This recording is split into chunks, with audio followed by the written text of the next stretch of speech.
Hello everybody, welcome to Smooth Traffic episode 37. I think this one is, King, is that right? Correctamundo. Episode 37. In this episode you're going to find out... Yeah, hang on, let's just stop the intro. Did you just say Correctamundo? Correctamundo. That is bizarre. Anyway, I don't know where it came from. I'm just going to style it out now.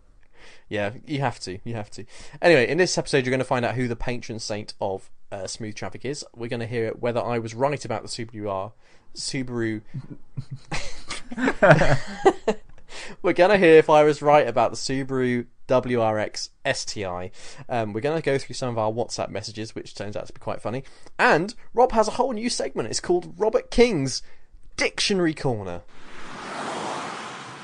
Right then, is everyone set for Christmas? It's that time of year. It's now December, the month of snow, and apparently it's the time of year to be merry, I think they say. Isn't that right? Inebriated, yeah. 'Tis the season to be inebriated. As the song goes. Yeah, and that's why, obviously, for our Christmas special this year, we will be doing an entire episode of Smooth Traffic whilst heavily under the influence of cold hard liquor. And we will take recommendations as what cold hard liquor to drink. Especially if King's drinking it. Are we? Maybe... well, I mean, we're all drinking it. Yeah, that's true. So yeah, we're gonna. Well done, John. We're gonna. Yeah, you know what? Roll the dice. Let's see what they come up with. Yeah, we're gonna do a Christmas special. It's gonna be traditional in the sense that we're gonna be drunk whilst doing it, and that is not just because we want to have a drink at Christmas, whilst you lot drunkenly listen to us at Christmas. It's because we want to carry out, exactly, Ben, an important scientific experiment that is going to benefit consumers and other types of people. Ben, are you able to explain to the lovely listeners why exactly we're doing it?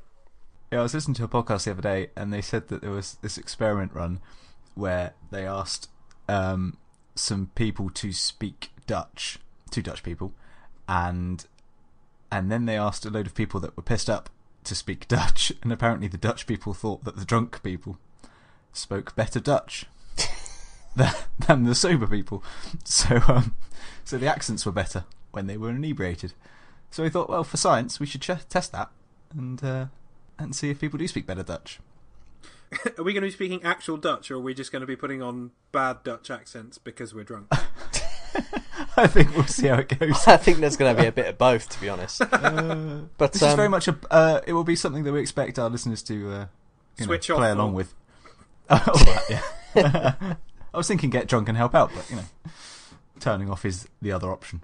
I think it's a great idea, and it's obviously really important to carry out linguistic experiments like this for people who listen to automotive podcasts, which is exactly while we're doing it. So when you're driving on the continent, you know that you should get drunk when you approach toll booths and things, so that they understand you better. Exactly.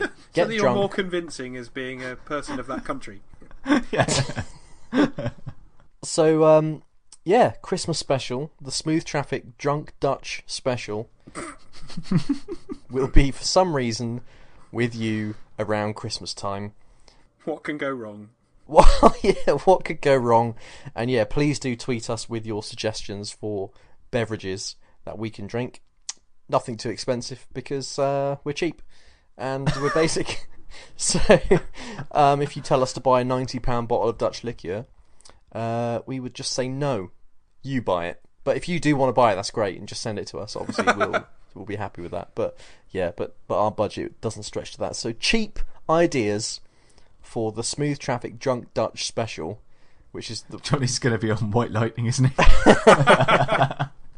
God, I hope not. And I think we're gonna record it or stream it. I can't remember what we decided. I'm not sure we'll be able to cope with streaming if we've had a few beers. Maybe not. We'll see. But yeah, I want to say I'm looking forward to it, but I'm a bit nervous at the same time. Roll on Christmas. So, as you may be aware if you listen to the podcast, well, even if you've just heard one episode before, John Edge likes a rant, and he likes a sweary rant. He uses words that well, many people's mothers would not be happy with. So you can imagine that it makes my life quite difficult when I'm doing the editing to try and make sure that John doesn't offend too many people. But so far, I've only had to cover up one word, and I'm pretty sure we all know what that word is.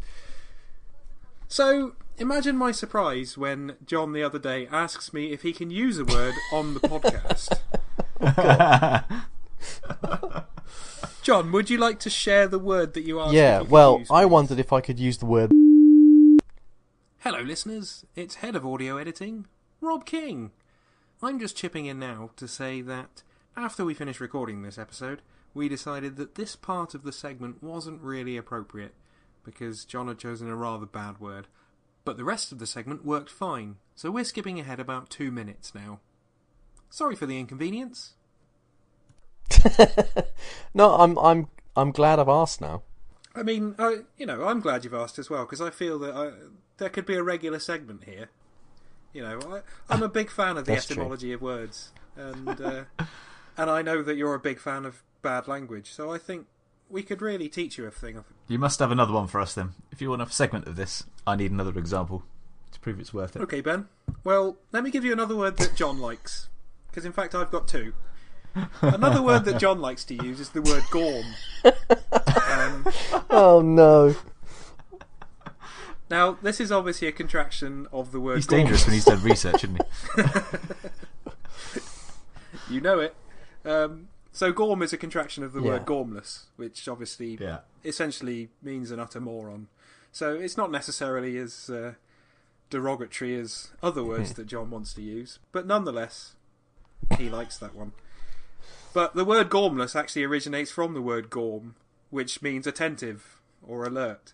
So by describing someone who's gormless as a gorm, John, you are in fact just reverting back to the original root word, and therefore you're not It's really quite a offending compliment. someone. Yeah. So by calling Ben a gorm all those times, you're basically just saying that he's pretty switched on and knows what's going on around him. So Cheers, John. well Oh done. my god. Okay, so But let's come on to what. oh god. All right. Because this is a real favourite of mine, and I read this about 6 months ago, and it changed the way that I looked at a lot of words. Because I know a word that Ben likes a lot, and that word is Yeah. Burke. Ben likes Yeah. to call someone a Burke, and let's be fair, that's not offensive, is it? It's just basically like calling someone a prat or something like that. Yeah, or mug. Yeah, exactly. I'll worry about what this actually means then. Well, actually, Ben, Burke basically comes from the only word that I have censored John saying on the podcast. Okay.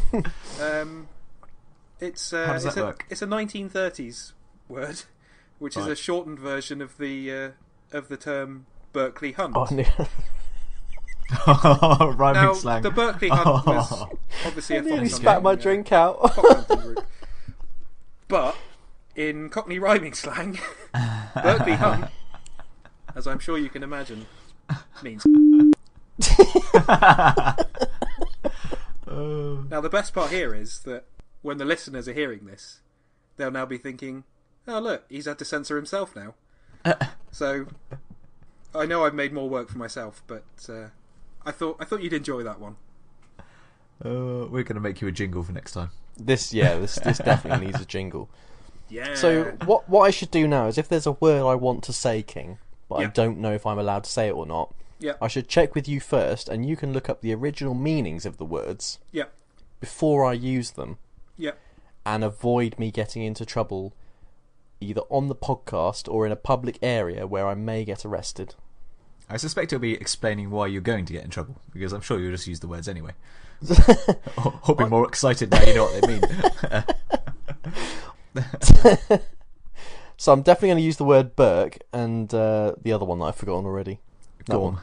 You can call Gorm. me a Gorm, the one that you were already using. Gorm. Technically incorrectly. Yeah.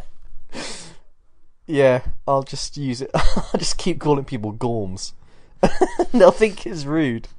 I'll be like, no, I'm giving you a compliment, you Gorm. It's just it's just entertaining because if you go out in the car with John, if if anyone makes a mistake on the road, he's like, "What are you doing, you Gorm? What are you doing? Look at this Gorm. What's this Gorm up to?" Oh God! Brilliant. You're a pleb, Johnny. Yeah. Oh, next week, Kingy, find out what next pleb means. time, the word pleb, originating from ancient Rome. Is that true? Yeah, of course it is. Don't tempt him to carry on. Christ, we'll be here forever. I mean, I don't know. Find out next time on Kingy's Dictionary Corner.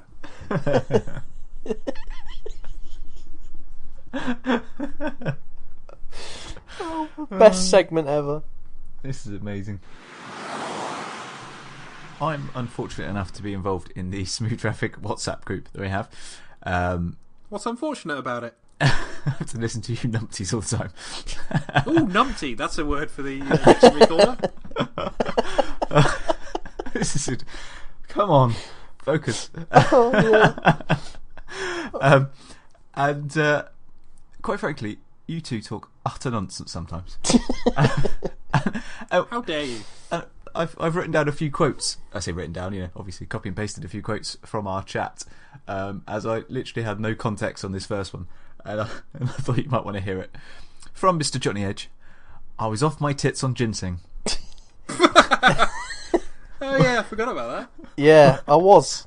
What was that even all about? Well, there's a bit of a story behind it, because I actually didn't know that this was a thing until I was in Italy. But whilst I was in Italy, there was a coffee machine, and it was €1 for a coffee, and you got a little shitty plastic cup, and it spat out like a hot jet of coffee, a small one, an espresso, and one of the options was coffee with ginseng. And I laughed, and I was like, "Why didn't you have?" I said to Christina, who I was travelling with, I said, "Why don't you have one of those? Because that sounds ridiculous and stupid." And she's like, "Oh yeah, I love coffee with ginseng." And I laughed because I thought, this is ridiculous. So then I decided, because obviously who wouldn't at this point, I should try coffee with ginseng. So I put my euro into the machine, and it was actually quite nice. It's a bit of a strange taste, but it is actually quite nice. What happened next was basically was just weird. It's coffee with ginseng. No, thank God it didn't.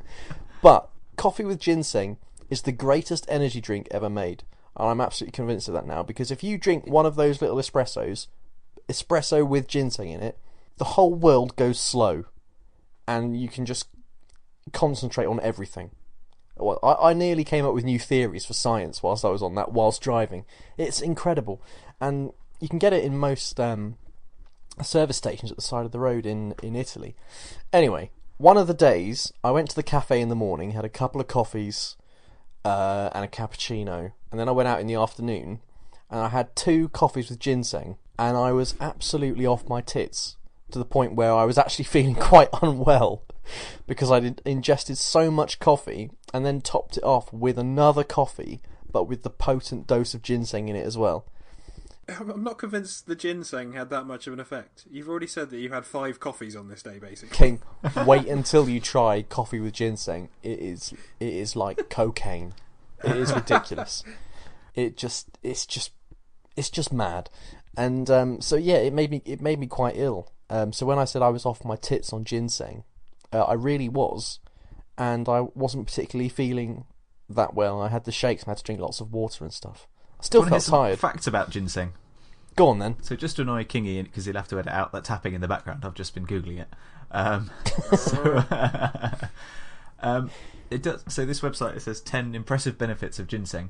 One of them is actually don't have too much. Word of caution, it's a very powerful spice, and as such can cause negative reactions in the body. Upset stomach, headaches, sleep issues, and allergic reactions. But don't worry about that, because I'm going to pick out some off the top 10 health benefits of ginseng.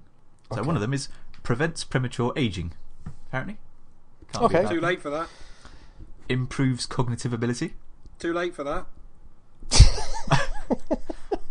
Weight loss. Too late for that. You'll like this one, Johnny. Improves sexual performance. Too late for right. Oh, I don't know about that. Apparently it treats menstrual discomfort, so I'm not sure if that's going to have helped you. No. Improves hair health. King. Too late for that. Can I hear it? Too late for that. Good for skincare and relieving stress. Oh, right. So, yeah. It's actually quite good. It's quite fun. Yeah, quite good. Just don't drink too much of it. Maybe that's why we don't have it in the UK, because, you know what British people it's good like. for you. Yeah, that too. But they just, I'm pretty they always... sure they put it into Red Bull and stuff, don't they? It's in that type of drink, I think. Oh, really? I think so. Oh, Might be a wild claim. if we can find a recipe for coffee with ginseng, we could market it as Smooth Pretty Traffic's sure it's fairly easy. You get coffee energy and drink. You get ginseng. You head down to Holland and Barrett, grab some ginseng, It's- and you drink. It's bound to be more complicated than that. If we just did that, we'd have a lot of random deaths on our hand, and we'd have a lot of lawyers tapping But if on Holland the and door. Barrett do want to sponsor this podcast, then Do please send us as much ginseng as you can. Yeah, but I don't want them stealing my energy drink idea. I want to call it Smooth Traffic Plus or whatever, an energy drink. Smooth Bulls. Smooth Traffic Plus sounds like a terrible Viagra.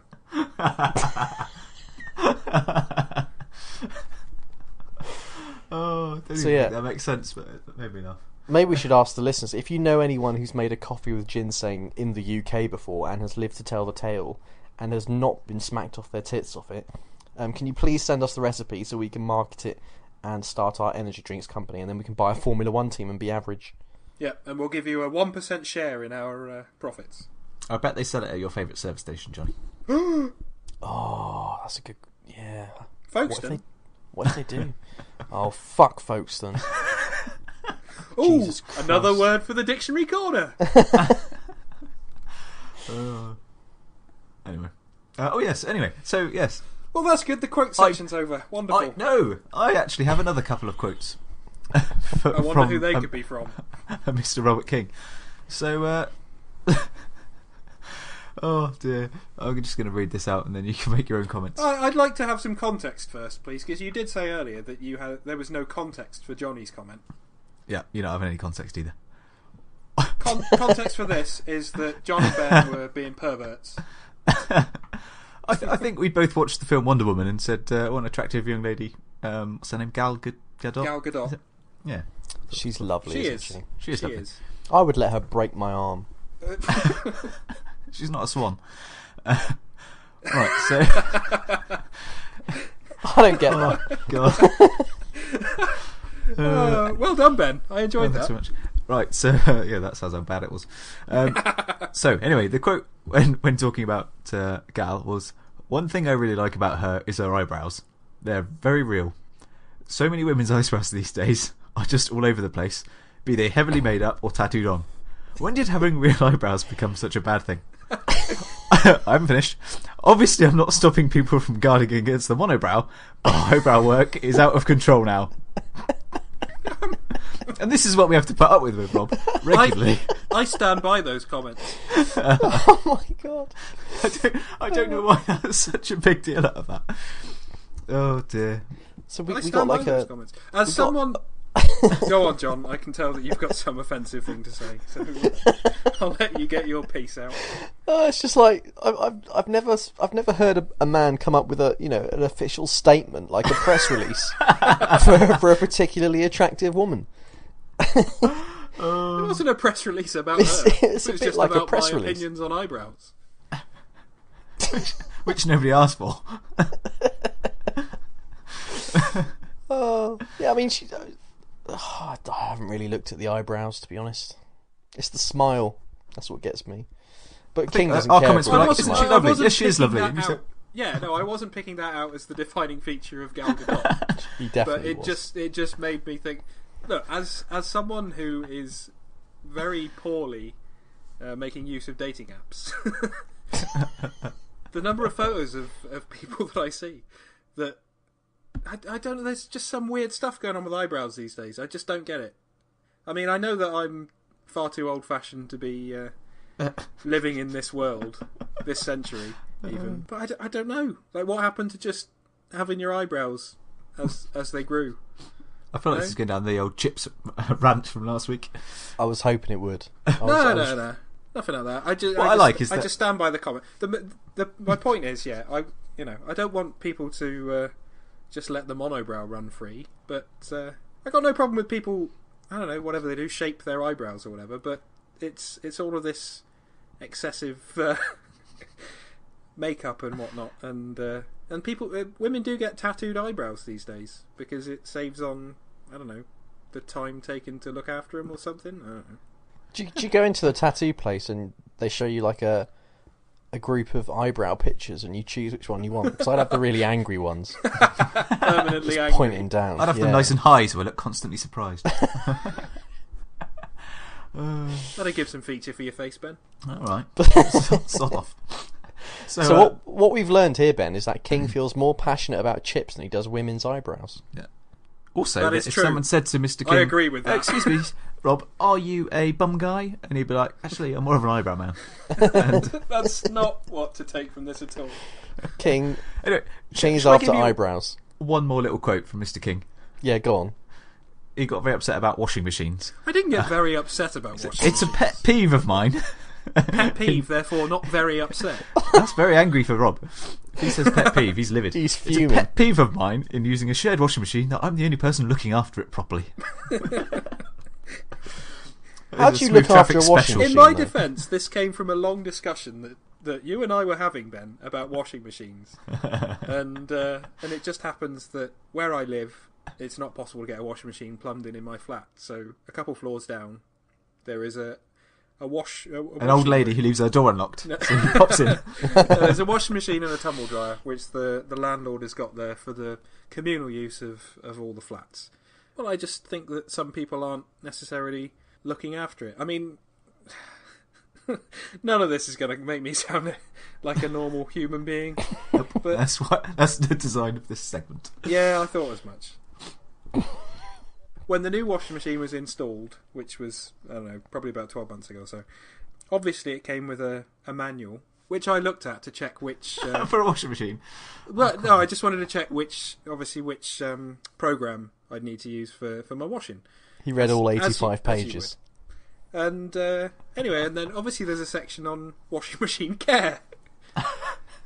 So it's not that hard just to leave a washing machine door open and open the tray after you've used it. You know, just to prevent damp building up and things like that, mould and mildew. And now, completely unrelated to my, frankly, secret annoyance about this, completely unrelated to that, within the last couple of weeks, a sign has appeared in the washing machine room, which I think has been put up by the landlord, which says, "Please ensure that you leave the washing machine door open and the liquid tray open to prevent the build-up of that you're not doing a good enough job of cleaning it, Rob." That's cool. King has sent in an anonymous letter to the boss, I reckon. He didn't want to be the one to put up the letter, so he wrote to them anonymously. He was cutting the letters out of newspapers to send it as well, so they couldn't be traced. Let's not get involved with the letters and the washing machine, because we know that there's previous here. So. Oh dear, this is a whole other story that we had to hear about over a year or two. Crumbs.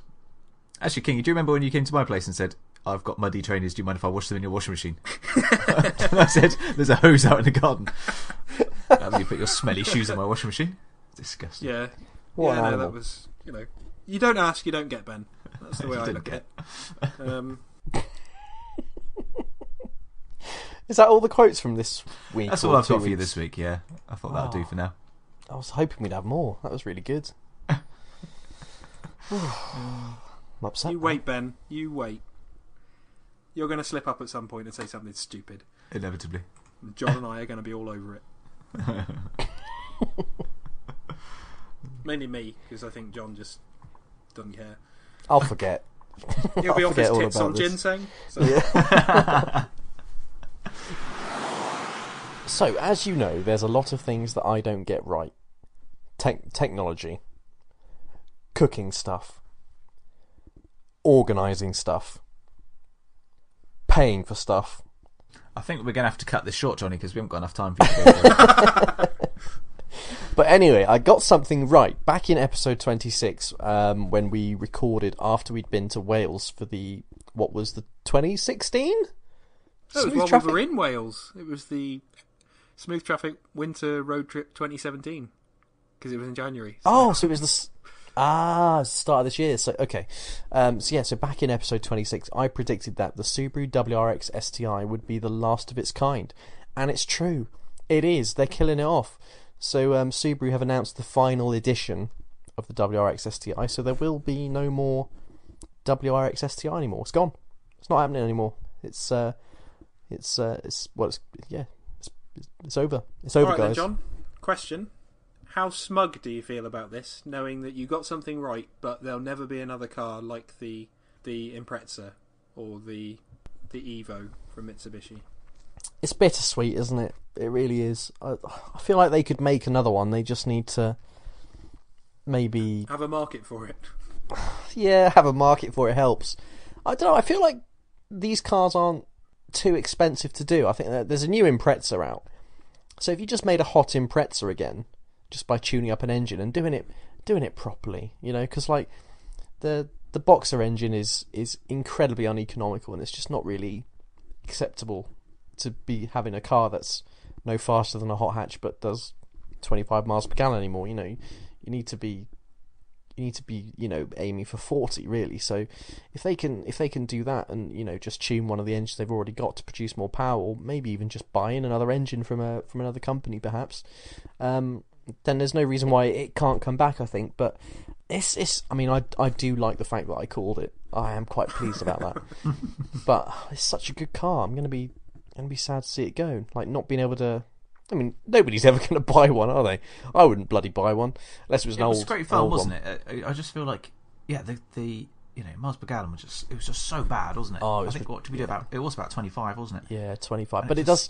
The thing is, so expensive. If you drive it at 110 mile an hour, it does 25 miles per gallon. If you drive it at 30 or 50, it does 25 miles per gallon. Yeah, it doesn't make any difference, which is bizarre. You might as well drive like an arse because it's not. It doesn't make any difference, does it, to the economy? It literally makes no difference. So yeah, just drive like a twat all the time. It's it's great fun because of that.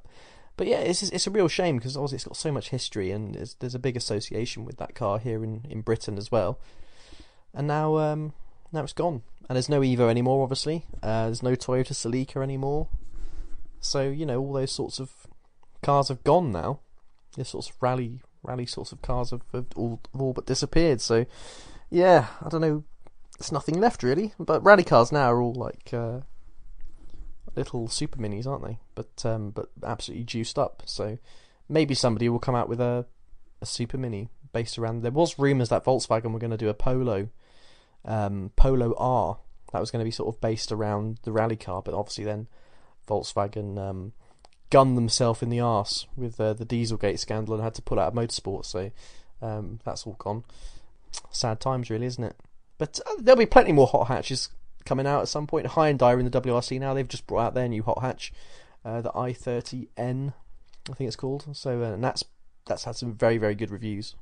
So yeah, and Kia have brought out a GT, the Stinger.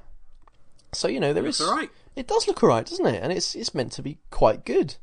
So there is. Yeah, reviews have been pretty positive all round. Yeah, and it's their first crack at anything like that. So I think it's, and the same with Hyundai with the N, their first crack at it, and they've really done a good job. So there is a little bit of excitement there. Korea is discovering the lust for power, it seems. So South Korea is, not North Korea. They've already got a lust for power, but yeah, it's exciting. So hopefully that will continue, and we'll keep seeing more performance cars coming out from them because people do love them, and you need something to attract people to the brand. And those sorts of companies don't really have anything apart from a very, very well made SUV, and that's what sells. Well, that's what makes the money, is what I meant to say.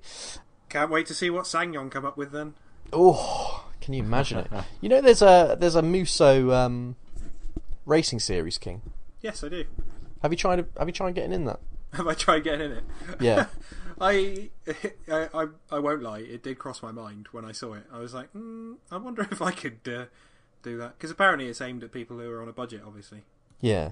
But you could beanbag in that as well. Don't know what you mean. I wouldn't possibly beanbag.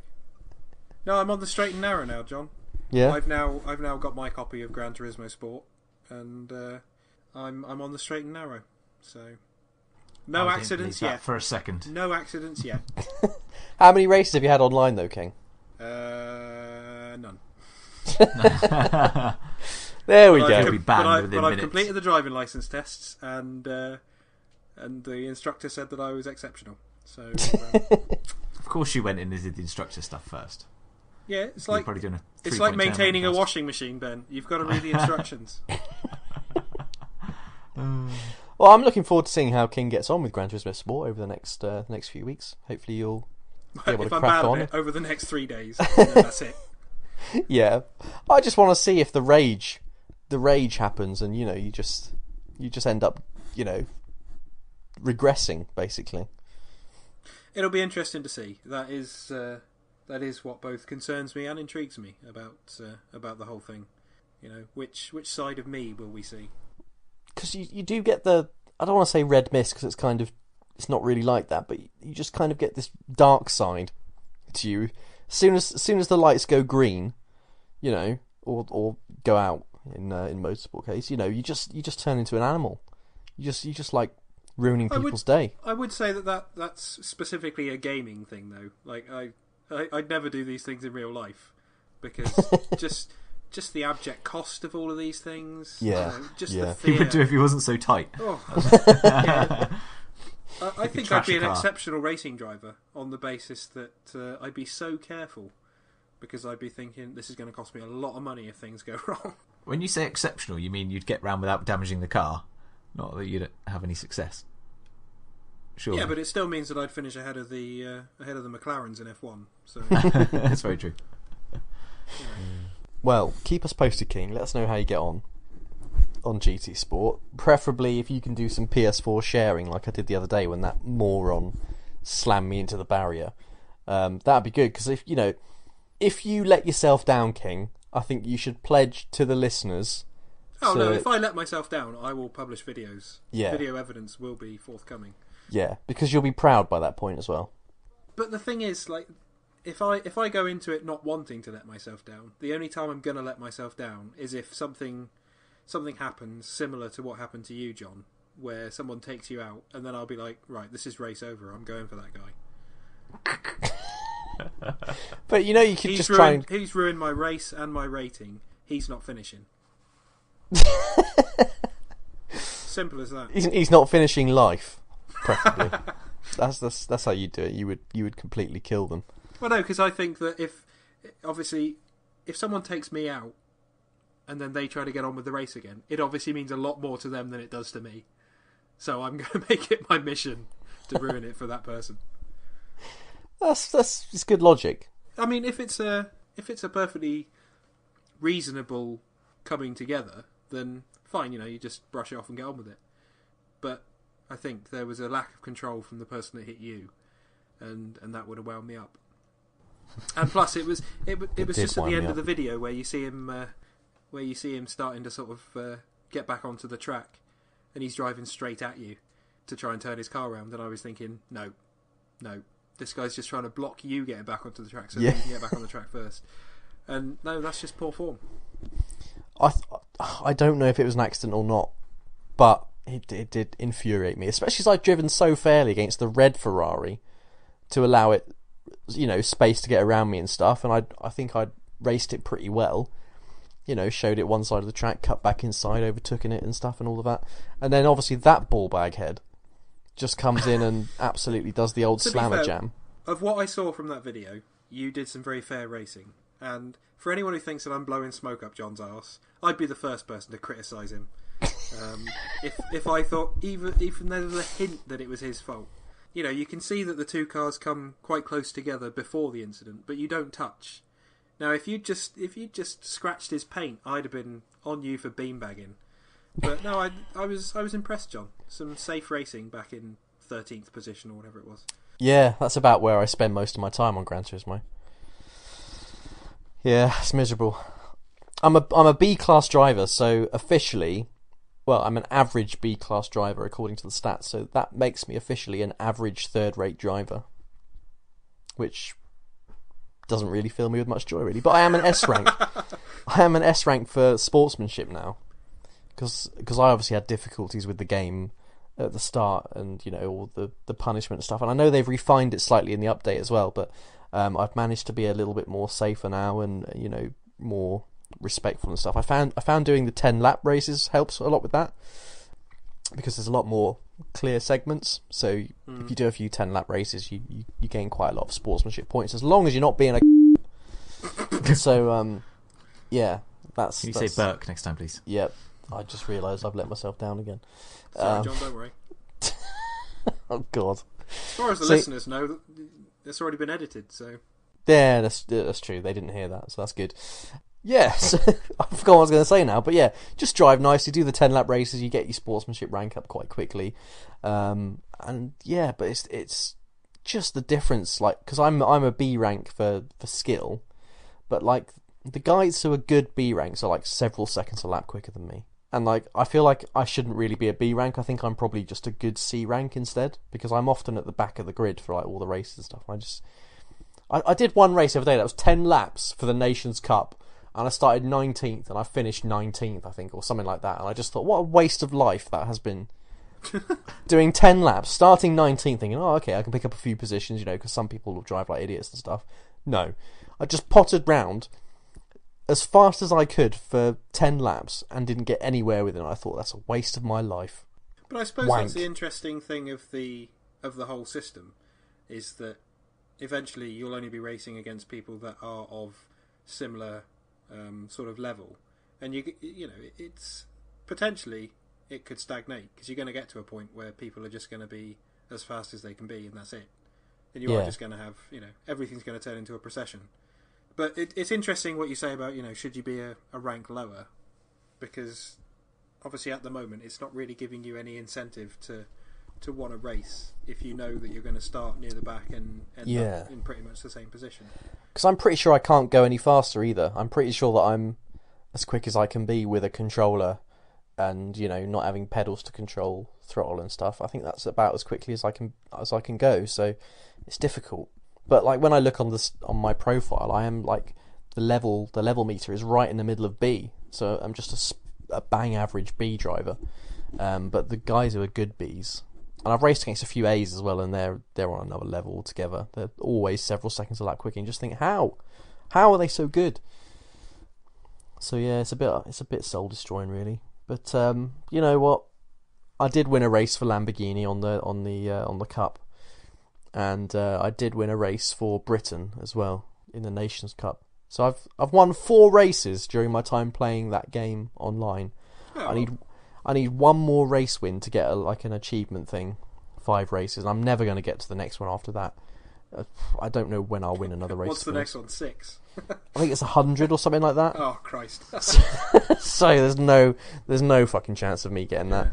But I think that's for the very, very good people. Maybe one day I'll get a steering wheel or something and realise I can go faster because I've got a bit more control maybe, but they're so expensive. Well, to bring this full circle, Johnny, maybe you can win your 5th race by driving a WRX STI for what is obviously the last time. I would love to, and actually I did a final edition livery actually on Gran Turismo, my own final edition tribute to the car.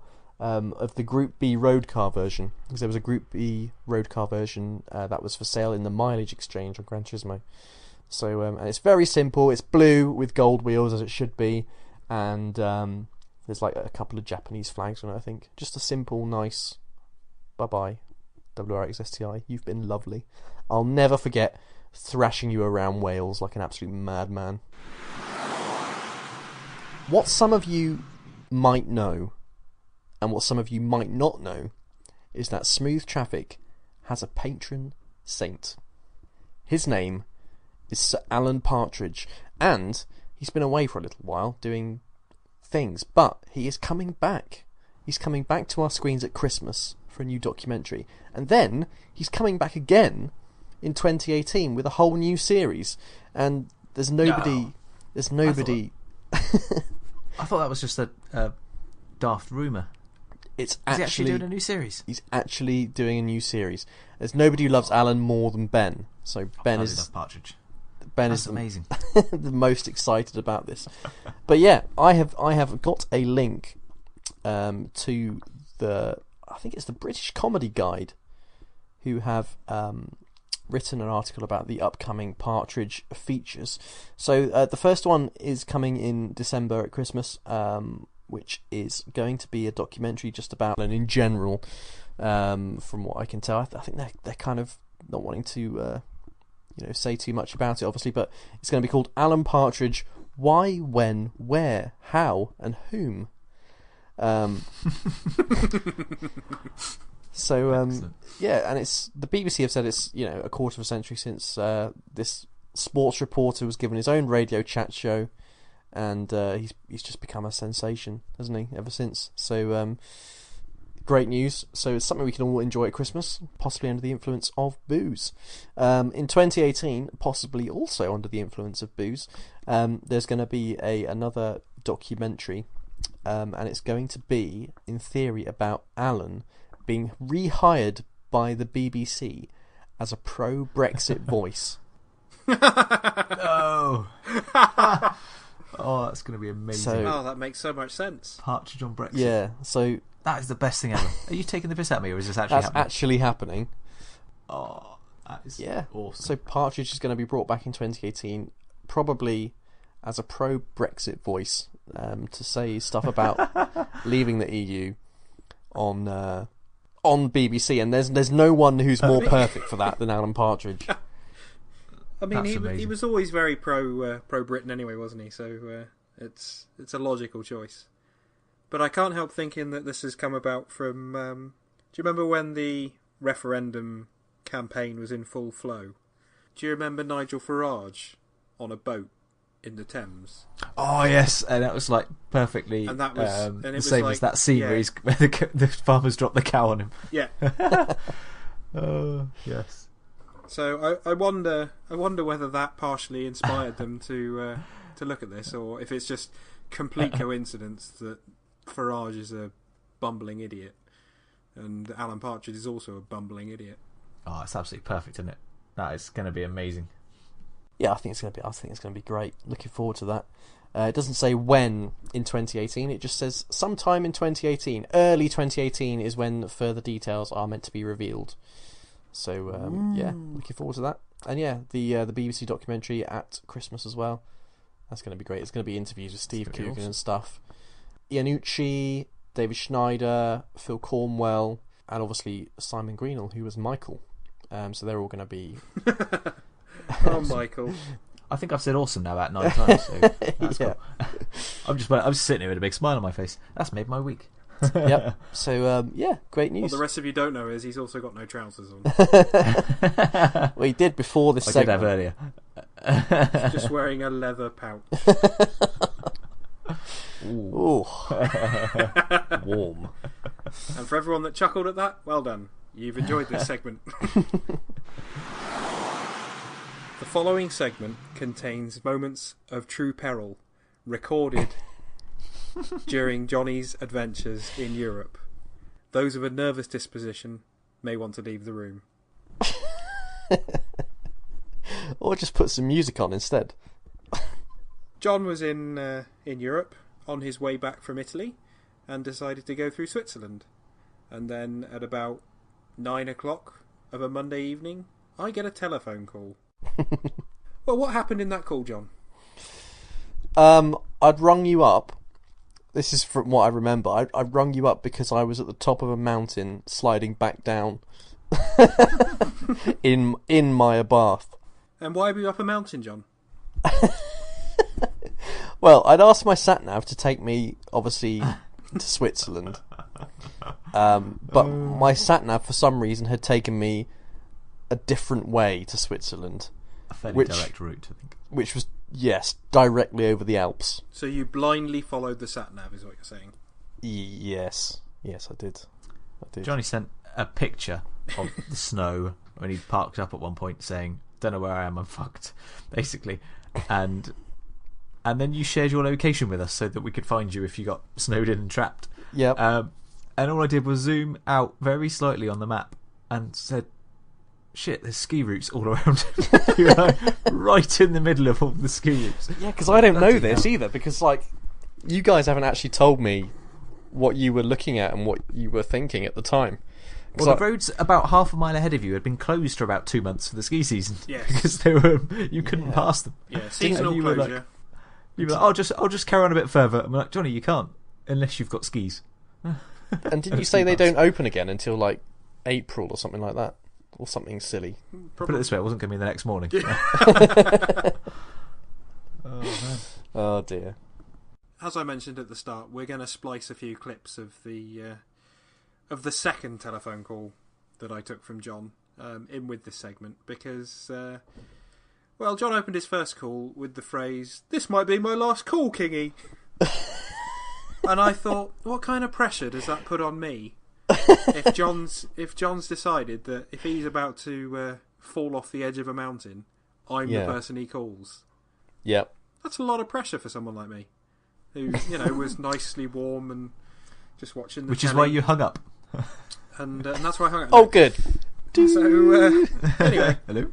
Ben and I had a quick chat and decided that we should encourage John to come back down the mountain because it was the only logical thing to do. And you'd already been warned, hadn't you, John, by someone in a petrol station that it was going to be super cold that night? Yeah, it was already -4. Yeah, so you shouldn't stay out in it. No, I might get a bit cold. So luckily I googled the telephone number for the local carabinieri, and you gave them a call, didn't you, John? Yeah, I rang them up. What did they say? Well, at first they didn't really say anything useful because they had trouble actually finding someone who could speak English. So I was having to speak my pretty bang average Italian to them, which really wasn't getting me anywhere explaining, because I've never learned Italian for I'm stuck on a mountain, what should I do? It's mostly been stuff like, can I have a pizza, or can I do this, what's your name, that sort of thing.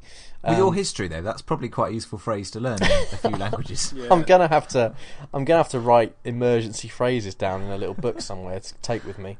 Like, my shoes are on fire. Yeah, I was gonna say, how did I get stuck with my head in this? Yeah, I was going to say something stupid along those lines. Yeah, or, oh no, I've met a shark or something like that. So yeah, Punch it on the nose. yeah, apparently.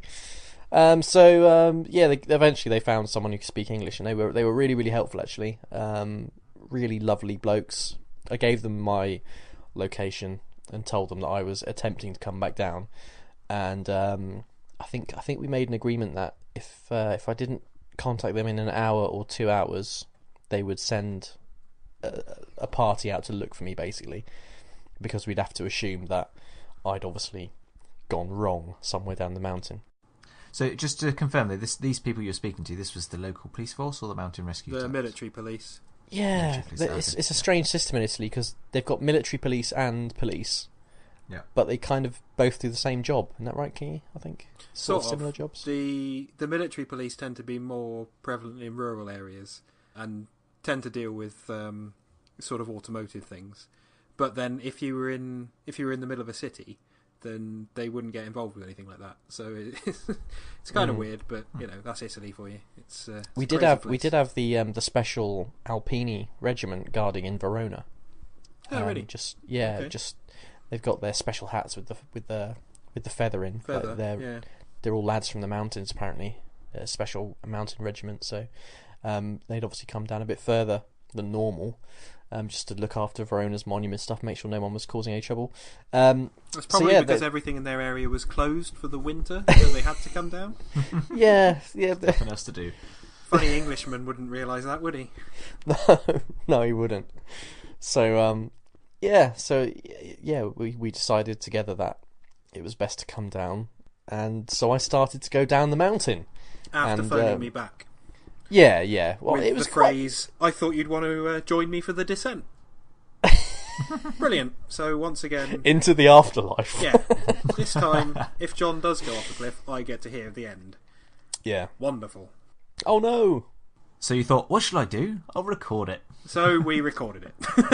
I can't really remember exactly what happened because it's just gone from my memory. But I remember at one point saying, I think I said to you like, "Oh, wouldn't it be great if we recorded this for the podcast?" You did say that, and then you were like, "Wait a minute, put you on speaker, Let's go. Yeah. I was talking to Kingy and he was like, I really hope he doesn't die because this would be really awkward if I've recorded it. Yeah, I was thinking, what would I do with the, with the recordings? Is it... Can you send it into You've Been Framed? Do you like £250? You've been boxed, more like.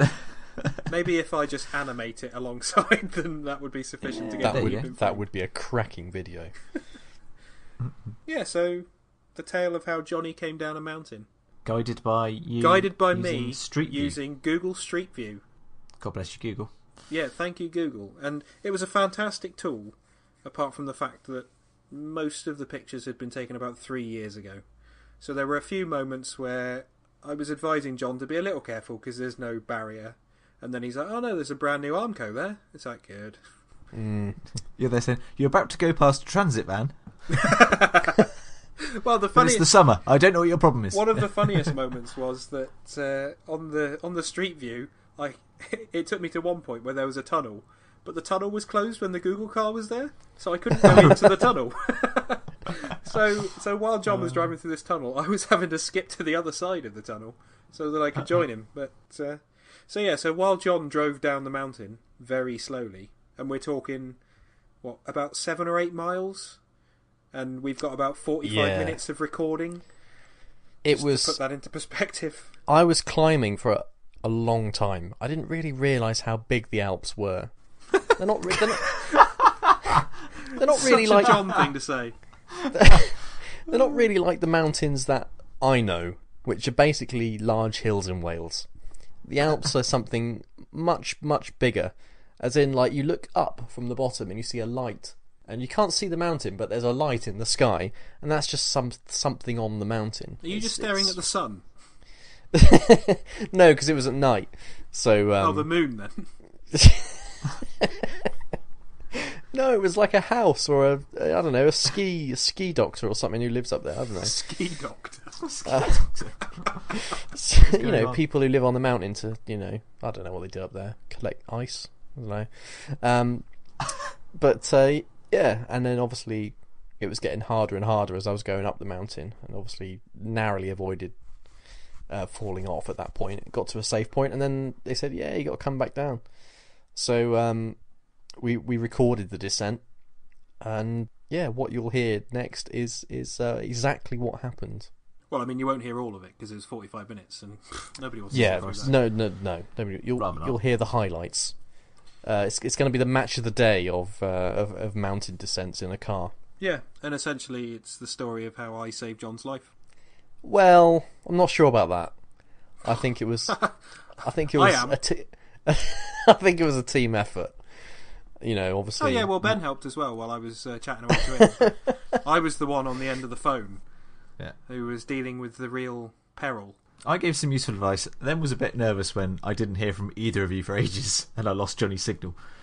And then I think I just watched an episode of The Walking Dead because I thought there's no point sitting here worrying. Maybe I'll find Johnny on this programme. Yeah.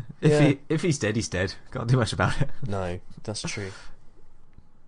Welcome to another episode of Smooth Traffic. I'm actually stuck on an Italian mountain in Maya Bar with the snow and the ice coming in. And you've just joined me as I'm calling Kingy for what might be my final phone call, as the Carabinieri have advised me to try and head back down the mountain I just had to fight quite hard to get up in the ice.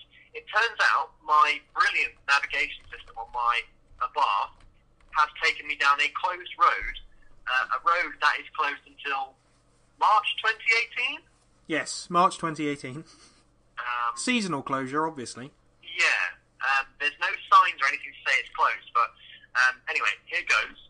I'm going back down the mountain now.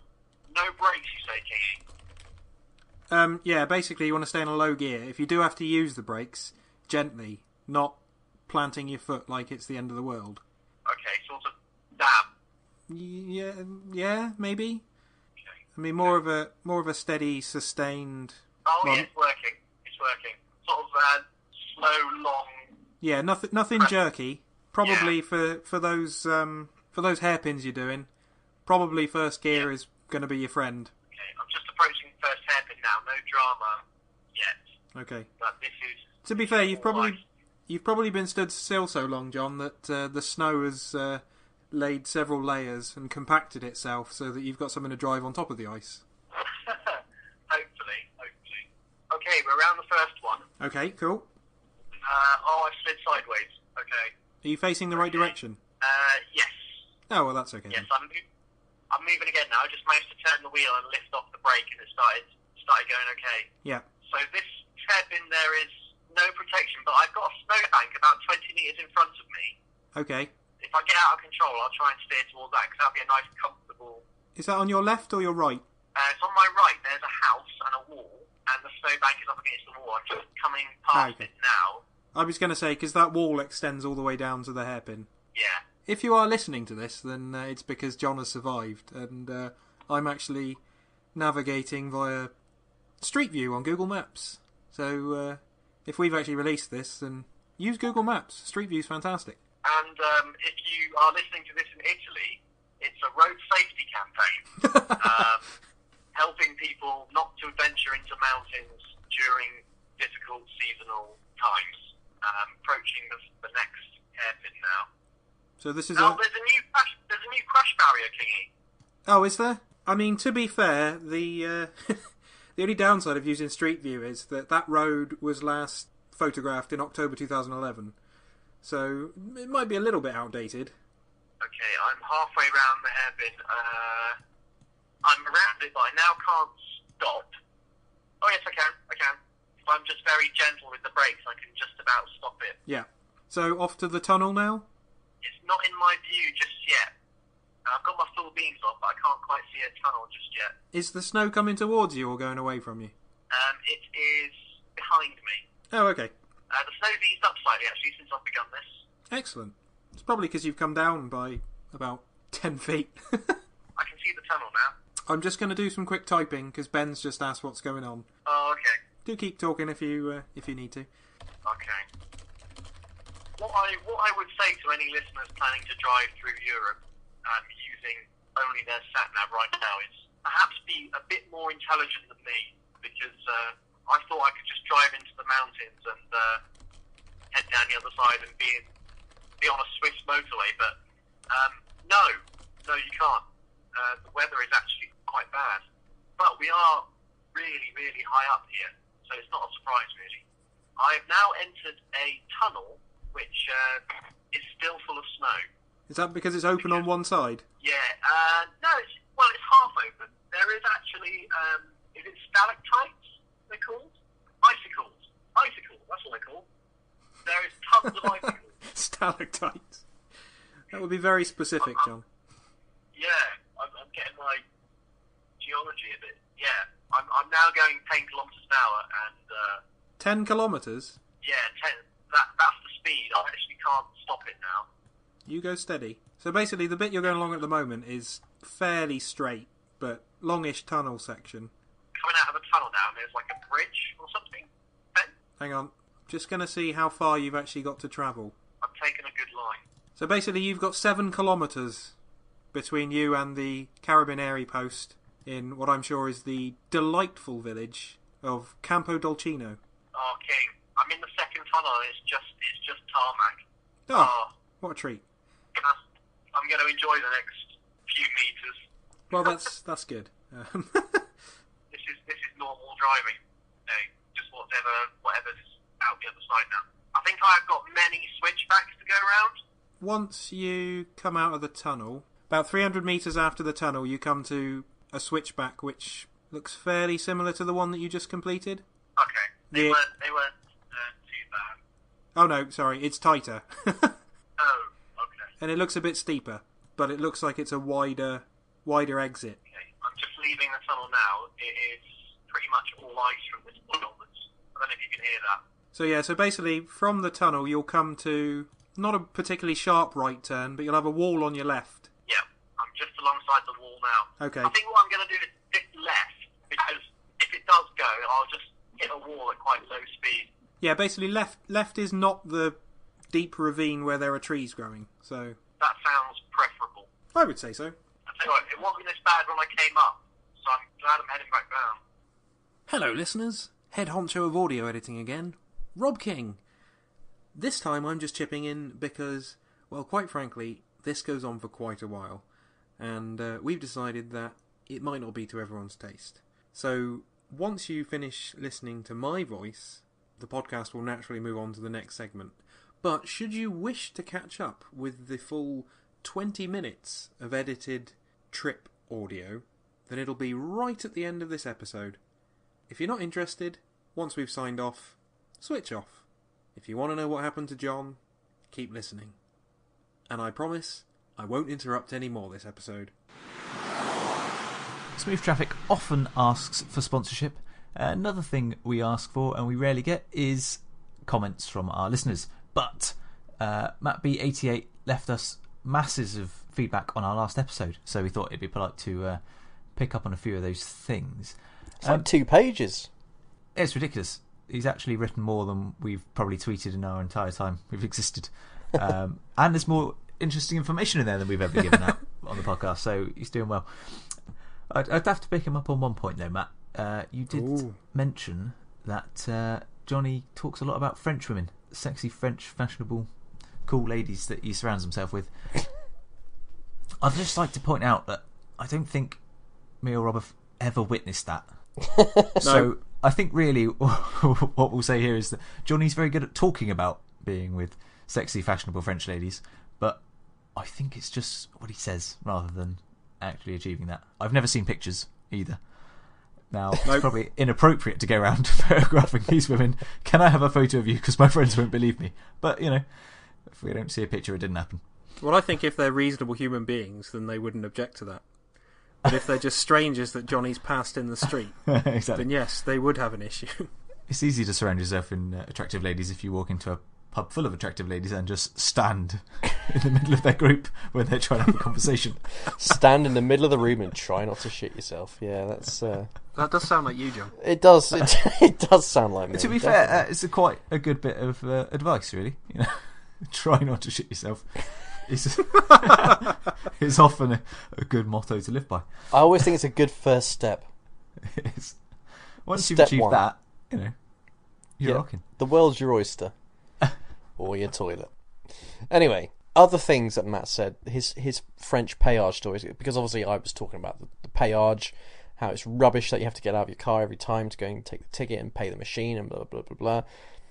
Matt says he built a platform across the passenger seat out of stuff, and he doesn't go into specifics, just out of stuff when he went to Le Mans. But a few times he did it, he actually caught the throttle pedal in his Nissan 350Z, and obviously that's a 3.5 litre V6 revving extremely high, which he said was a mixture of embarrassment and awesomeness, which I can quite believe. I bet that sounded terrific, actually. Yeah, I couldn't build a platform. I just couldn't. I just didn't have the stuff in the car. You couldn't build anything anyway, John. No, I couldn't build anything. No, I mean, I couldn't. You try to build a platform, there'd be a fire. It would all go horribly wrong. He'd end up stuck up a mountain. It would. Oh God. Never going to live that down. I was trying to build a platform on the passenger seat and I appear to have locked myself in the car. And shit myself. Well, moving on swiftly from John shitting himself. I think, Matt made a lot of points about Formula One, and I think we're going to talk about that when we do our Christmas episode.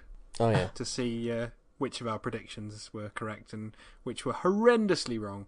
So we'll leave that for another day. But inevitably, I'd like to pick up on his food point. And he asked what else has ruined food. Pulled everything, is what he said. Beef, chicken, carrot, rabbit, badger, whatever. And he's right. Yeah. Pulled pork was a great invention. But then suddenly everything's got to be pulled this and pulled that. It's not on par for me with the chip situation, but we won't fall into that trap again. But it is food hipster. You're absolutely right. Exactly that, John. Yeah. Exactly that. Food hipstering. That is an excellent way to put it. Well done. I think that's the way you put it's it. A bit patronising. Well done, Johnny. Well done. Yeah, Have a biscuit. well done for using a phrase that I've probably used on numerous occasions to help back up my own point. Cheers, John. You're a star. My pleasure, my pleasure. Have 2 biscuits. I've paid you back for the mountain now. Well, couple more pints. All right. Just don't shit yourself. Can't promise. And yeah, obviously on the food point as well, Matt mentioned that his local Chinese does a chips, pie, peas and gravy for £3.50. That sounds similar to the beef and cheese, was it, from France? Oh yeah, beef and cheese. Yeah, beef and cheese on a stick. Sorry, chips, pie, peas, and gravy for £3.50. Exactly. Where the bloody hell do you live, Matt? What a bargain! I was going to say as cheap as chips. That's as cheap as chips, pie, peas, and gravy wherever it is you live. It must be somewhere like Bolton or something like that. That's a bit harsh. No, what are you saying about the people of Bolton? Well, it's just a Bolton kind of meal. What are you isn't saying about Matt? No, it's obviously not trying. It just sounds like a very sort of. And this, listeners, is where John offends people without using one of the bad words that will be appearing in my new segment, Kingy's Dictionary Corner. Oh dear, where are we going with this? I mean the podcast in general. Oblivion. It's slightly unnutritious, isn't it? But it's great value, and that's to me that's northern food. That's like Greg's value. That's amazing. So yeah, thanks for all your feedback, Matt. And if we can get John and Carl Pilkington in touch with one another, that would be a recipe for disaster. That would be awful. I'm just picturing Carl Pilkington now sitting in the passenger seat while you're trying to navigate down a mountain. He's eating Monster Munch, moaning about something completely random about painting the roads or something. But you know that whatever me and Carl Pilkington did, we'd be 100% on side with each other. Probably, yeah. we would be a formidable team. I think if we survived whatever it was we were trying to do. So yeah. Well, imagine the irritation. One of you's bad enough, but then I find that I share a lot of opinions with Carl Pilkington about petty things, probably like cleaning a washing machine. I bet he'd understand. Get him on the podcast. Get rid of John. We'll replace him with Carl Pilkington. Maybe listeners, if you would like me to be replaced with Carl Pilkington, do tweet us at Smooth Traffic. Or don't. It's up to you, really. Yeah, very few do. Right, we're wrapping up this episode of Smooth Traffic again. Thanks ever so much for joining us for what has been a wild ride through bad words, mountains, comments, and former predictions. Anyway, if you would like to read more about my trip in the Abarth 695 to Italy and France and to the mountains where I nearly died, I'm now writing for Drive Tribe. So head on over to Drive Tribe, you can have a look at it there. There's also an app you can download, which is pretty convenient, actually, I've got to say. You can always download that if you like. You can follow me there if you want to. You can bump my posts to make it see more people or something. And yeah, just go and read it, basically. Just go and bloody read it. Now, at this point, Ben and Kingy ask me to do the certain speech where I have to tell you to do things, and I always get it wrong. So we're going to put Ben on the spot, and we're going to get him to do it. So Ben, oh, thanks for that. If you can tell the listeners what they're supposed to do to make this podcast successful, please do. Perfect. To make it successful, you need to sack all of us and find someone else. But before that happens, if you do like listening to us, then please go along to iTunes and leave us a review. That would be super helpful. What also, if they don't forget use to tweet iTunes? us. If you don't use iTunes, then I don't know. I don't either, to be fair. So whatever app you've got, if it has the ability to rate it, then Apple's wank. do it. Yes. Don't forget to tweet us at Smooth Traffic, or at the Johnny Edge, at Robert King ESQ, or at the Face of Ben, and we might respond. We might not. Who knows? Depends if you're interesting. The only thing you missed, Ben, was John always makes a funny comment about why people shouldn't tweet you. So you should do that. Oh yeah, sorry. Don't tweet me because I'm incredibly boring. Yeah. There we go. Top work. And I've no personality. And he has a cardboard face. I have a cardboard face. Oh. And also, please head along to our YouTube channel where we have a few videos up. Actually, a few of Johnny's Abarth 695 XSR Yamaha edition. So if you want to hear how that sounds or have a look at it, then pop over there. Oh, we also put Kingy in the boot. Actually, Kingy failed to get in the boot. We all managed it, so he then forced himself in. It's another classic Smooth Traffic Boot Space Yeah. Challenge video. It is absolutely solid gold content, and this is exactly the reason why people should be handing over thousands of pounds of sponsorship money to us, because we just absolutely nail it every time we get in front of the camera. So, And we're so modest. Right, I think that's it then. Ben didn't do a very good job of that, did he, King? But laboured. Yeah, just rubbish. Not snappy enough. Not interesting. Never mind. We'll get you to do it next week, King. Thanks for listening. Do all the stuff that Ben told you to do if you stayed awake long enough to actually listen to what he said. And we'll see you next time for another episode of the smoothest automotive podcast out there. Have a lovely, lovely couple of weeks before Christmas, and we'll be back for Christmas with our special.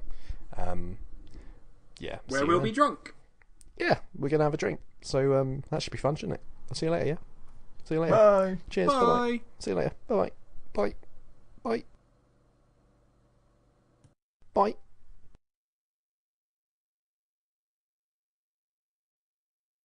Okay, I'm still alongside the wall at the moment. Cool. Have you started turning right yet, or not? Yeah, I'm now going straight. I think it looks like I'm in a forest. Yeah, so then the road is going to go bear round to the right slightly again, maybe about 100 metres further on. Okay. But then that bend is going to turn into a left, which will then lead you down to the first hairpin. I'm on a pretty difficult surface of looks like dead leaves, snow and ice. It's a bit bumpy, so I think I've got a bit more grip than I think. There's about 2 inches of snow resting on the wall next to me. There's some weird animal tracks in the snow going off here as well. Looks like Like a T-Rex? no, it looks smaller and more angry, like some kind of evil dog. You said earlier, I don't know if you mentioned it while we've started recording, but you said earlier that you spoke to the local carabinieri, and they said that if they don't hear from you, they're going to send someone out. Did they give you a time scale on that? No, I imagine it'll be a few hours. Yeah. Because I won't duck right away. I'm just approaching a hairpin now. A right hairpin? Yeah. I'm going down left again, King. Yeah, so there is a barrier on the left-hand side. Yeah. I think I've got more grip in the snow. I've got a little bit of snow. I'm just trying to use that. I mean, theoretically, snow would give you more grip than ice, because it's not slippery, but... Yeah, I'm around, but sideways. Oh, no, that works, actually. Okay. Okay, I've come to a bit of a stop next to a wall on the right-hand side after that hairpin now. Yeah, perfect. It started sliding that way, but I thought that was a good thing. Yeah, so basically you want to stick to the right at this point, and then again it's one of those things that... It's very similar to the hairpin you've just taken, so there's probably a small gap between the end of the wall and the start of the barrier there. But obviously the barrier will be around the right-hand side, obviously. Oh, bloody hell. My mum listens to this podcast, and she's not going to be very happy about this.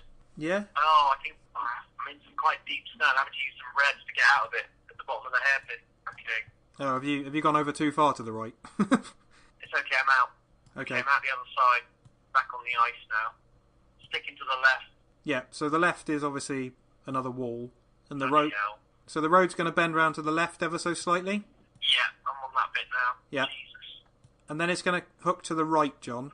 Okay. Now that wall on your left is basically going to stop. There is a Oh, fair... I see, yeah, there's a bed sit here. But essentially... Well, what used to be bed sit is ruined now. So- Don't stay there if you're thinking of coming up here. Just going around to the right, Kingy. Yeah, cool. I think there's another tunnel here. There is another tunnel there, yeah. And that is a fully enclosed tunnel, so you should have a bit more tarmac rather than icy snow. Yeah. Bloody hell. Okay, I'm back onto tarmac again. Now, when you come to the end of the tunnel, John, Yeah. there's nothing particularly violent in terms of turns, but it does hook round to the left. Well, if you're keeping the speed down, then it won't be a problem, but just so that you're aware. Oh, I see it, yeah. I'll go round to the right and then try and drive towards the left, make it sort of straight. If you can come out on the right-hand side of the tunnel, at the very end corner of the tunnel, but if you're aiming at the left-hand side, you should have a straight run down from there. And then there's kind of a rock face on the left, probably about 20 metres outside of the tunnel. Yeah, I'm through. I'm just back on the ice now, and I've got way too much speed here. Trying to take some off. Can you drop a gear, or are you still in first? Still in first. Okay. I'm back on the left-hand side near a wall now. I've got a little bit of snow on the left-hand side of the car on the 2 left-hand side wheels, so Yep, cool. I've got Okay. a little bit more control. And the road will kind of bend round to the right ever so slightly? Just going round to the left slightly at the moment. That was quite fast, though. Oh, maybe you're slightly ahead of me now. I think maybe I am. Don't go faster than Google, John. 7 kilometres normally isn't that far, but on a mountain road it's really far. I mean, we've been talking for 17 minutes now. Oh, I can see a signpost, King. What does the signpost say? Isola, and I think there's like tourist advice on the other things. It's a road that goes around a hairpin towards 3 different directions. Hang on. Oh, I can see a tunnel. Oh, brilliant. That is fantastic. Oh, yeah, no, I've got the sign. Cool. So you don't want to go in the tunnel. Eh? I've managed to stop. Is that helpful? Yeah, you don't want to go in the tunnel, basically. Okay. So I want to go around the bottom towards whatever Isola is. Yeah, so basically it's another right-hand turn, right-hand hairpin. Quite a wide one, though. Yeah. So, I don't know, maybe it's even worth going into the tunnel to turn around. I think I've got a little bit... I think it's hard to tell because the ice is, like, not so easy to see, but I think I've got a little bit more tarmac on this stretch. You're certainly into a more, what looks like more of a main road now. There are 2 lanes, which is quite exciting. Oh, okay. Oh, yeah, there's quite a lot of tarmac here, King. Yeah. It's easy. Have you got a signpost that says Milano? Is that at the bottom on the hairpin? Yeah. Okay, it's not quite there yet. Oh, have I gone too far? Sorry. I'm ahead of you now. Not that it's a race. I'm just making sure I don't get too confident and just overcook it straight into a ravine. Well, that would be preferable, yeah. Milano, Como, Sondrio, and Chiavenna. Yeah. Beautiful. Chiavenna is where my Carabinieri chums are. Is that what they told you? Yeah. Chiavenna is the nearest place. Okay. Yeah. Safely around that hairpin. It's not what Google told me. But anyway, you're going to come down another little stretch. Fairly similar to the one you've just done, so not too much of a gradient, but enough to keep you on your toes. Yeah, this bit's looking quite tarmacy at the moment, so... Yeah, so you're hooking round to the left, depending on how far you've got now, but it's off the hairpin, it's slightly round to the left, and then it bears round to the right, and you've got a wall on your right-hand side.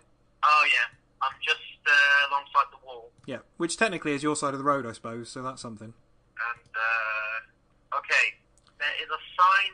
I'm reaching a hairpin. Yeah, you want to go left. The road on my right's closed anyway, so... Well, funnily enough, the road you're on should be closed as well, so, swings and roundabouts. Yeah, there's a load of signs that have fallen down just there as well. Now, they're probably the ones that told you shouldn't go where you went. Yeah, maybe. To be fair, you might even find that the roads will be a lot better now that you're onto more civilised roads, shall we say. Yeah, I think they're not too bad, it's just the snow. I'm in a place called Pianazzo. Yeah, that's right. What are the roads like now, John? I've got a lot more tarmac than I did up the road. Yeah. But it's still very slippery, and if I hit the brakes too much, I do start to slide. Okay. But I can just about find a spot in the surface to put my tyres, so I've got more grip. Have you been past a building on your left-hand side yet? Yeah, it looks like a fire station. Well, it could be. It's red. I mean... Okay, we're good. We're in the village now. I think I've killed Google Maps. Just going to have to restart Google. What a terrible time to be alive. I feel like I'm having to restart my journey home. What's the name of the place you're at now? Pianazza? Yeah. There's loads of people shouting at the podcast right now. It's Pianazzo! Pianazzo. So, what can you see at the moment, John? You say you're in the village. Yeah, there's a hairpin. There's only one road I can really take in this village. I think a lot of the side roads are completely snowed. Yeah, you want to follow the main road through. So, are you between buildings at the moment? Yes. I've just gone past a religious shrine. Yeah, I think I can see that. Just having some buffering issues with Google. I think Google's decided it doesn't want to help you, John. So you're now sort of trundling through the village, doing villagey things. Nobody lives here. It's really strange. It's a really big village, but everything is boarded up. There's no lights on. It's probably the time of year. Yeah, spooky. I feel like I'm about to get jumped. I'm next to a ravine and I'm in a tunnel. Are you in the tunnel? Yeah, just going in now. Okay, that's good, because the tunnel's actually blocked off when the Google car was there, so I can't go into the tunnel with you. Oh, okay. But, well, it's a really lovely tunnel. Right. It's basically cut out of rock, so it's not smooth. There's loads of icicles in here. Have you got to the end of the tunnel yet, John? Yep, I'm out and... Hard left? Now, yep, gone round that. Right. Now in what looks like a shed. Little wooden tunnel? Yeah. Lovely. So this is all a bit windy round here, John. So when you come out of the shed, left turn, and then into another tunnel. One side of the road is salted, so I'm taking that, and it's making it quite easy. That's nice. Okay, well that's good. So once you're in the tunnel, that tunnel's quite a hard right in itself. Yeah, just gone through it. I'm going along at about 15 kph now. Oh, you'll be there in like 10 minutes. Yeah. Right, so you'll come up to another tunnel in a second. Yeah, gone through that. Yeah, and that kicks into a hard left hairpin. Yeah, that is very hard. I need to go a bit. It's right for me, but it's probably left for you on the map. Well, no, I was going to say you need to turn right, but I'd probably hang it out left if you can, because there's a barrier. Yeah, it's a full lock one. Yeah. Even in this. And then there's another wooden shed to go through. Yeah. I'm in the shed now. To be fair, on Google in the sun, it looks like a lovely picturesque little drive. I get the feeling that out in the darkness there is a lot of emptiness. Like there's a big ravine or something one side of me. No, not at all. So if you've gone, definitely not. If you've gone through the wooden shed, yeah, and then you come to another little tunnel. Yeah, through that. Yeah. So then you're going round to the right. Yeah, and there's an arm car on my left, so I feel quite secure. Yeah, but there's a very hard hairpin left again at the bottom of that. Oh yeah. Okay, just sticking to the right. I think it's mostly tarmac here, so I think we're alright. Cool. This road, if the snow's coming the right way, I'd say that the mountain itself probably protects you from a lot of snowfall. Yeah. This bit is very... Oh, the car behind me! Wow! I was going to let them through. Oh, they're flashing me. They want me to carry on. Should be another tunnel up ahead. Oh, did you get round the hairpin? Yeah. Okay, they've gone past me now. That is a local in a Fiat Panda 4x4, and it is storming down the mountain. Absolutely zero fucks given. It is absolutely storming. It's already outside. Where that Panda is finding grip from, I have no idea. You're at another hairpin? Very concretey hairpin. Is the hairpin itself within a tunnel? Yeah. Oh, okay. It was covered, so I could go around it quite easily. It was just like normal driving. There's some kind of inscription on the wall in there. I won't bother. Yeah, I did that earlier because I didn't know if I was going to survive. Nah, it looks older than that. Right, so when you're coming down, you've got a big wall on your right-hand side now. Yep, and another left hairpin. And another left hairpin. I've just gone round. Oh, you're motoring along now, John. Yeah. I'm starting to think that I don't I have much purpose here. Well, maybe not. Maybe I'm actually going to survive. Well, let's not jump the gun. I don't feel like this is going to be my last phone call anymore. Good, because that is not the way that I wanted to pick up the phone when you phoned me earlier. Hi Kingy, this is probably my last phone call, so just thought I'd phone you. I've got loads of tarmac now, King. I think we're good. If only you had a Panda 4x4, eh? Tell you what, that thing was flying down. Whoever was driving that had either had massive balls or a brilliant car.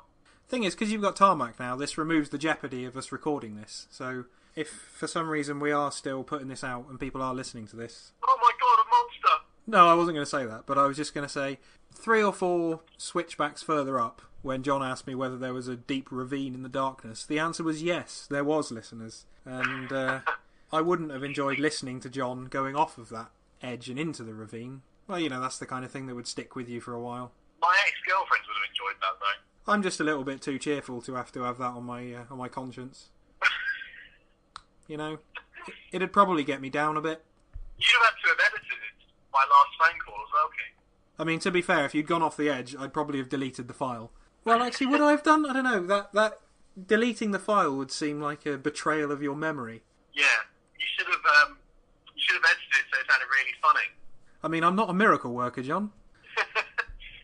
Of that little... the car coming out. I don't know where they're going. There's nothing up here. Maybe they're going to that tunnel that we didn't drive up. Oh yeah, maybe. I think that goes to a ski resort. Oh right, okay. Because earlier on, I was on my way to San Moritz, which is quite famous from what I've heard. Oh, you know what the trick is here, King? It's just having a 4x4. No shit. They're just storming up. What I've done is I've brought the wrong car to the wrong place, and a Bath 695 is the least appropriate car for crossing. Is it the Alps? It worries me you had to ask that, but it is the Alps. I mean, on the plus side, we're doing valuable consumer advice here. Yeah. If you've got a speedy little Abarth and it's getting on towards winter, don't drive through the Alps in it. Yeah, I can say from first-hand experience, it's shit. It don't work. Unless you want to be classed as a moron. This is where now 15 Abarth owners come back and go, oh no, look, here's a photo of me driving through the Alps. I'm not a moron. If they did, respect, but it was literally sheet ice up there. I can see a town below me. That's Isola, I believe. I'm in a tunnel. It's approximately 30 kilometres an hour, King. When you come out the tunnel, that's going to bring you into Capodolcino. This place looks abandoned as well. There's no lights on. Oh no, wait, there is some lights on. It's a self-service tobacco machine. Yeah, because no matter how bad life gets, you always need your cigarettes. King, I think we can wrap it up there because I think I'm safe. If you think you're safe, then I'm prepared to call it there. I feel confident. Well, congratulations, John. You've successfully traversed something. Cheers, I might have a nap now. Maybe wait till you get to Chiavenna, because it's about 6 kilometres away, which you'll probably do in about 15 minutes at worst. King, I've just found a Carabinieri office. I'm just going to see if they're open. Oh, is it? That might be a good point to say thanks for listening to Smooth Traffic. Johnny didn't die! Not this time. King, I'll call you back. Okie doke.